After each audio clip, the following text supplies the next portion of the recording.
Yeah, okay. We left off Gimel on page 113. Hilchos Tefillin. Gimel. Siman Lamed Gimel. Halacha Gimel, page 113. We're in the middle of this halacha. Orit haritzuos, the leather of the straps. Tzorch she'bi ora behemo chayev of hatorim. Has to be made of a kosher species, the hide of a kosher species. So she'eb me'ubed lishbo. So Mishna Berura had said, although the Rambam holds the bias does not be, the leather of the bias does not have to be tanned, lishmo, the ritzuos do. Even the Rambam agrees to that. No, that's the Gemara. It just has to be a kosher species. Ritzuos be'meor be'meklav ksheros. Yep. The straps can be either made from hide or even the cloth, the parchment. Haloch l'mishbisinai shiritzu shchoros. It's haloch l'mishbisinai that the straps have to be painted black. Mibachutz, only on the outside. There's a chumrah here. Today you can buy straps that's black on both sides. Today they sell such straps. So regardless of if the strap even turns over, it's still black. Av mitzad pinim, but on the inner side of the strap, yaseh be'ezet tzevi sheyutze, chutz mi'odom. It can be made of any color, but not red. See why not red? Because it could be, a person has sores on his body. It looks like blood. It's disgusting. That's it. Should not be red. Other colors it could be, but red not. Shem yomru shebidam chatotov nitzbah havedimu. Because people would say it's dyed. The red is a result of blood from he has sores, and that's how it became reddened. No, that's something else. We'll see. I'm not sure. No, there's not Bishan. It's Hider. Looks more beautiful. We'll see. Let's see.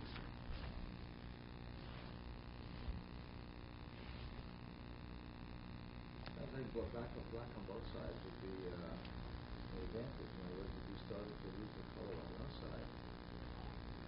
Yeah, but if it has to, we'll see. But if it has to be on the outer side, there's the outer side, there's the inner side. We'll see. Now, how black does it have to be? It has to be as black as a raven. That has to be the intensity of the black, the different shades of black. He says, what if they became old and it started to fade? The blackness was no longer as intense. They have to be blackened again. Even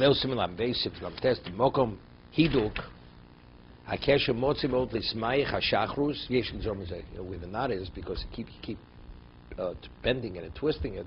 Eventually, it becomes actually the black wears off. It starts. You actually see the leather over there. So he says, then you have to blacken that point. You don't have to blacken the whole strap. If you blacken the inner part, it has no value. Okay.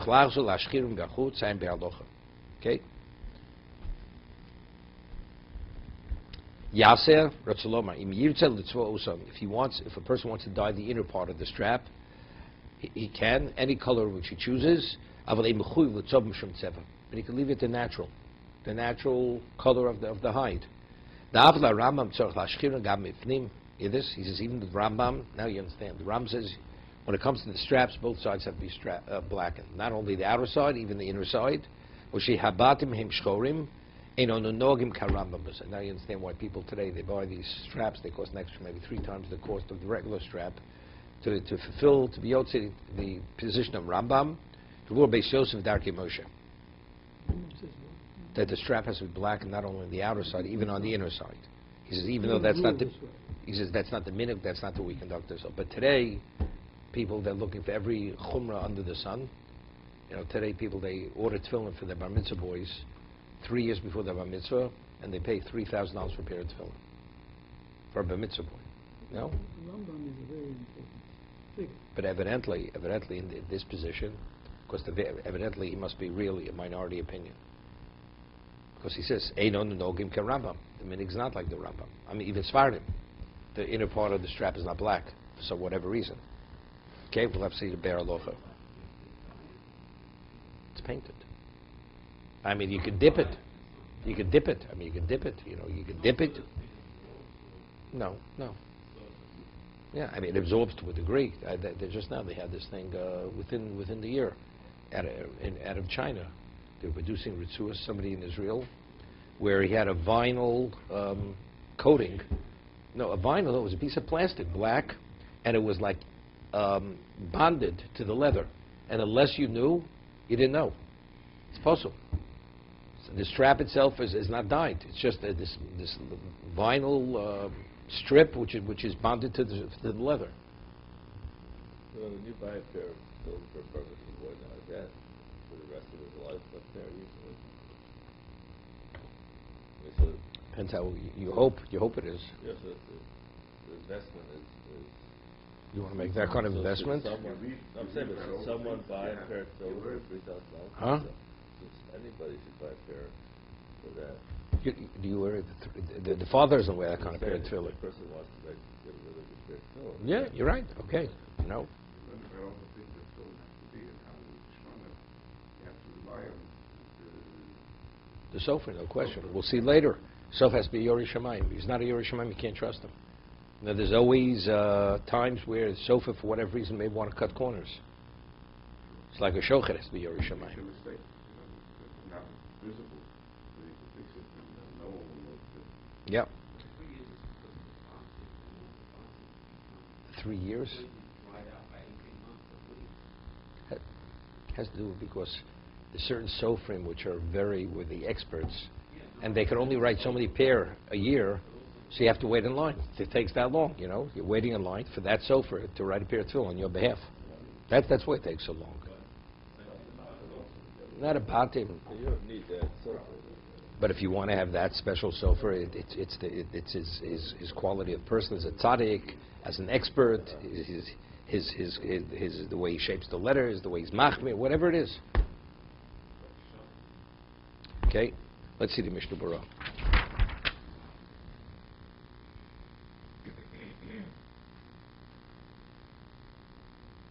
Mr. Glick once told me the pair of tefillin he had.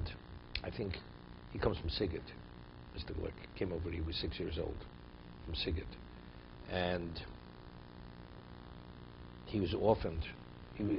They came over before he was orphaned. I think he was 6. His father passed away. I think it was before his bar mitzvah. His father, and he had a pair of tefillin. He didn't realize how special they were. It was written by a sofer in Europe. He was known as maybe the Chassam Sofer or something like that. And years later, when he gave his tefillin to check, it was noticeable that the sofer was also from Europe. Immediately noticed that it was the parshas. We're talking about the parshas. I'm talking about the batim. The parshas were special parshas, and he knew immediately the way they were written. It was attributed to that particular sofer. It's okay if it's that sofer. You get people willing to pay whatever king's ransom for those kinds of parshas. Okay, let's see the Be'er Halacha.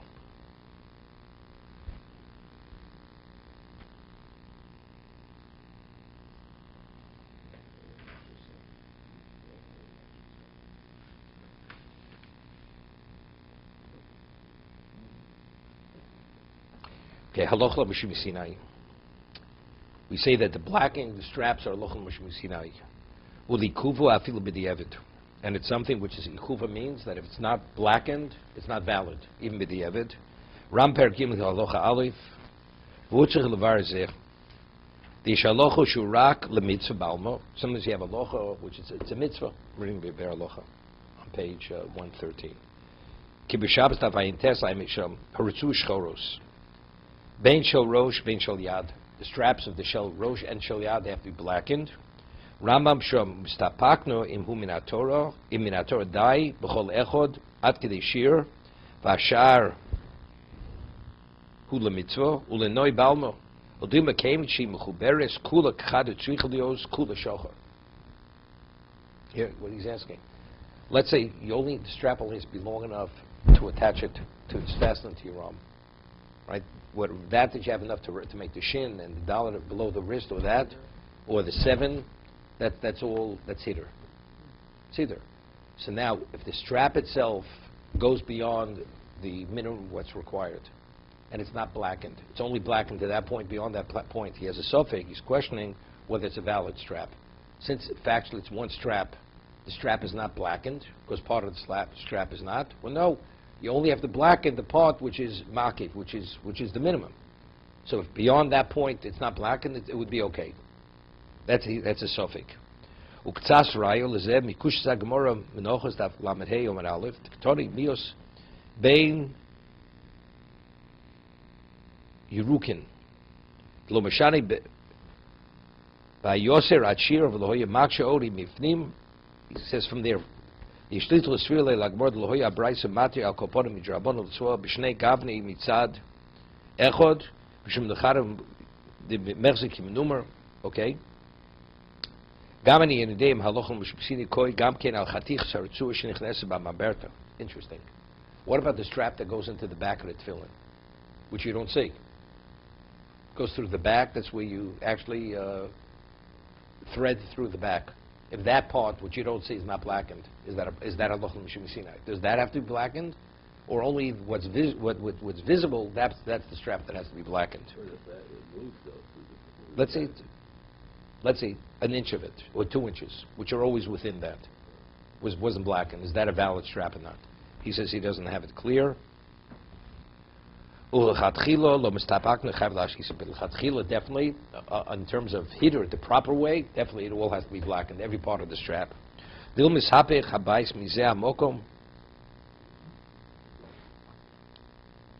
He says exactly what Ernie said, because even if it's there, because it moves, it shifts, part of that strap could shift out of the back.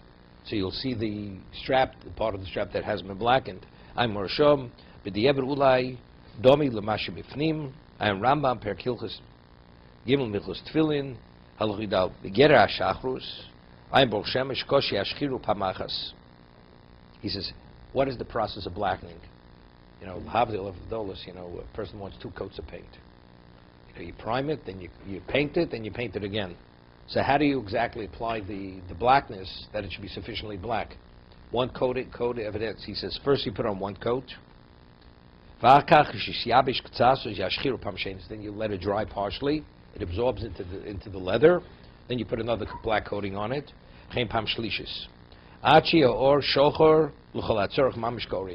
And only by continuously putting layers of this black color, then you'll have the intensity. It'll be as black as a raven.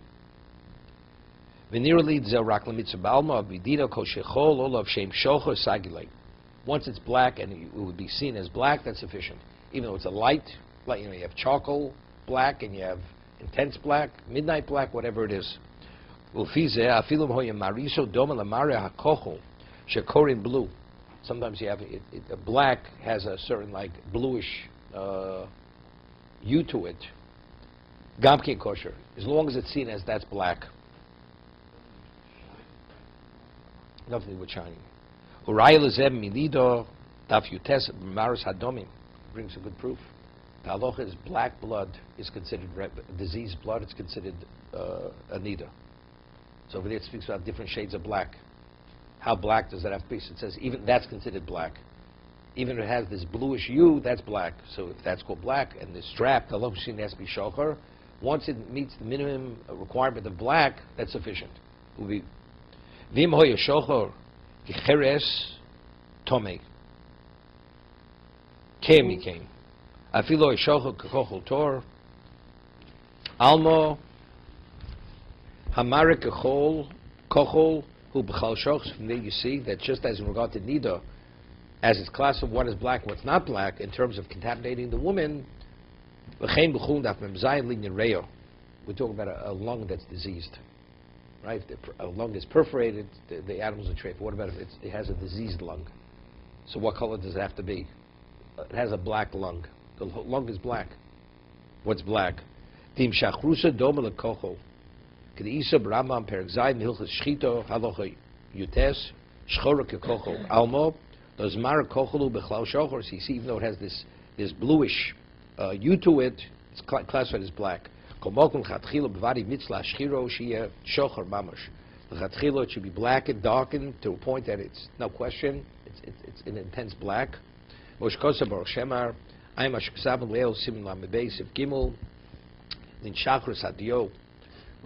the ink has to be black. The ink that you write with has to be black ink. So how black does that have to be? The Sham Bina Shi Shocha Mamish. When it comes to these differentiate between the blackness of the straps, the bias, and the ink. Ayin Shavadad the Kamo Shekasabnu Sham Yusa Kusha Achas Sharisi Lugon Echot Shinskash Al Rambam Lomanem Halochim Shemisinai Stam Shikosin Bedovar Shocher. Very nechod the Shocher Stam Hoyemashma Afilu Mushocher Rak Kochel. He's differentiating. When it comes to the ink, it's classified as black. Ink has to be literally black. If it has a bluish hue, it's not sufficient. When it comes to the batim, shocher. So whatever's classified as shocher is valid, is sufficient. Meaning even the minimum. Are we talking ink here or paint? No, two different things. Talking about what you write with. Right. The ink you write with has to be black, has no bluish And hue is that to where it. you paint the strap? No. It's, Okay. that's what he's differentiating. It doesn't have to be that. So what are we coloring the strap with? Is it a paint? What's it made out of? Specifically anything? It's made of kosher ingredients. That's separate. It's a separate discussion. So it's Whatever it's made of, you have to go speak to a sofer. They have that. it's like a paint. Though. It's not like. There was a sofer in Albert Whiteman. He had a sefer written a few years ago, and there was a sofer in Nate Brock that he had his way of tanning the hides, and he played with a lot of chemicals, and he worked in like a cellar, which wasn't ventilated sufficiently, and he died. The chemicals that he used were so lethal, and there was no ventilation. Actually, went through it. Not only breathed in it went through his skin. And he died eventually. Today they have all different processes how to do it. That it's more permanent, it lasts longer, so on and so forth. Today it's a whole different level. Samson. How he makes it. Oh, okay. Talking about the greatness, runs into the mitzvah instructions. He came. Okay. Very nice. Good. Very nice. Very nice. Mibachutz. The straps have to be dyed on the outer part of the strap. The inner part not. I'm Mishna Berura Kemukach Birash Daf Lamed Hey Amid Beis Diri Maslu V'Noyein Dilo Teimahochi Elotzorch Litzua Stam Hamokim Sherotza Lovsho Litzat Chutz Zeh Kavanas HaGemora B'ma Shemeshani Kan Mibachutz Kama B'ma Psikale L'Rashi Detzoveh Osa Mokom Cholok Shei Kori Lei B'Shvil Zeh Noyein Hoyelo L'Rashi. Okay, he's going to.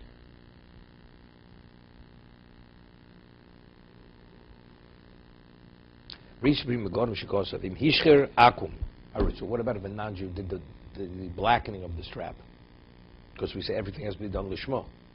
If a non-Jew blackened the strap, and the only strap available to put on tefillin is that strap that was blackened by a non-Jew, so when you blacken the other side of the strap, the action of the non-Jew it's not considered a psul. It has no value. So you turn the strap over, blacken the other side, because only one side was blackened. It does not be the outer part, it can be the inner part also. One side has to be blackened. This is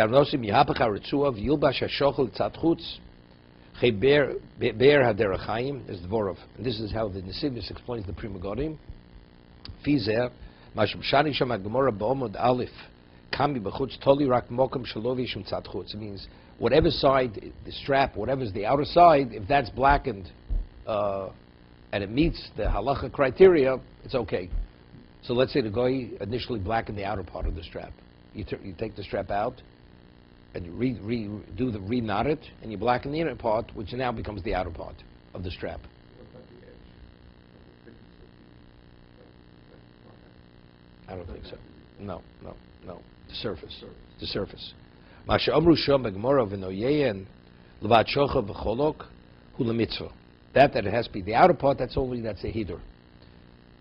Mitzvah Min Amuvcha B'Vad V'Hevi Raya L'Zeh B'Rashi Zo B'Divrei Masha Noyein Bemis L'Choyer Mashma L'Hepech V'Afim Tidche Dvorenu Al Kaponim Ein Raya B'Rashi Ach Me HaRambam Hilchos Tefillin Haloch Yudab Mashma K'tzas K'Dvoro Kol Mokum L'Chatchil B'Varei Gam Hu Modek Moshkos B'Atzmo Dildad Divrei Pri Megadim Yitzmach Pomim Chume Gedolah Im Yamunach haritzua mimokom hekif hakesher.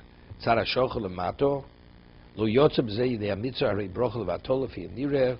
Dav ze machlok shonui.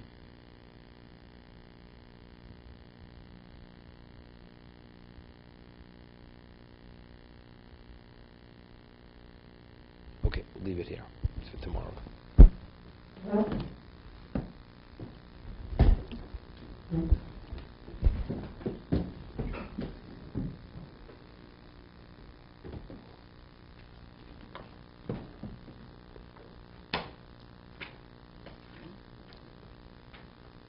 It's a known fact in Bulgaria. Bulgaria had many, what are they called? Sadducees or Karaites. Bulgaria had a lot of Karaites. And many Sifrei Torah came from Bulgaria were written by these kinds of people. First there was a question whether they were Jewish altogether. You know, the Karaites, what they were considered intermarriage, whatever, and besides, they themselves, in terms of the halachas and many things, and people, they knew if a Sefer Torah came, Sofia, you know, they were like Sephardic Jews in Bulgaria.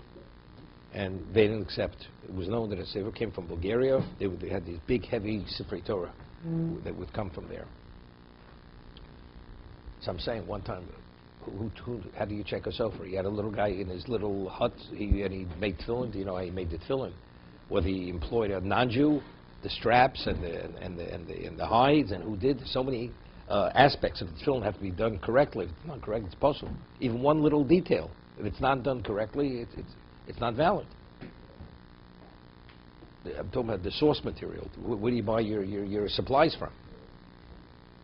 So really, you have to have Yerushalayim. So Yerushalayim is not only the one who puts it together. He has to check at every supplier. Where does he get the cloth from, and where does he get the ink from, and how everything was originally manufactured?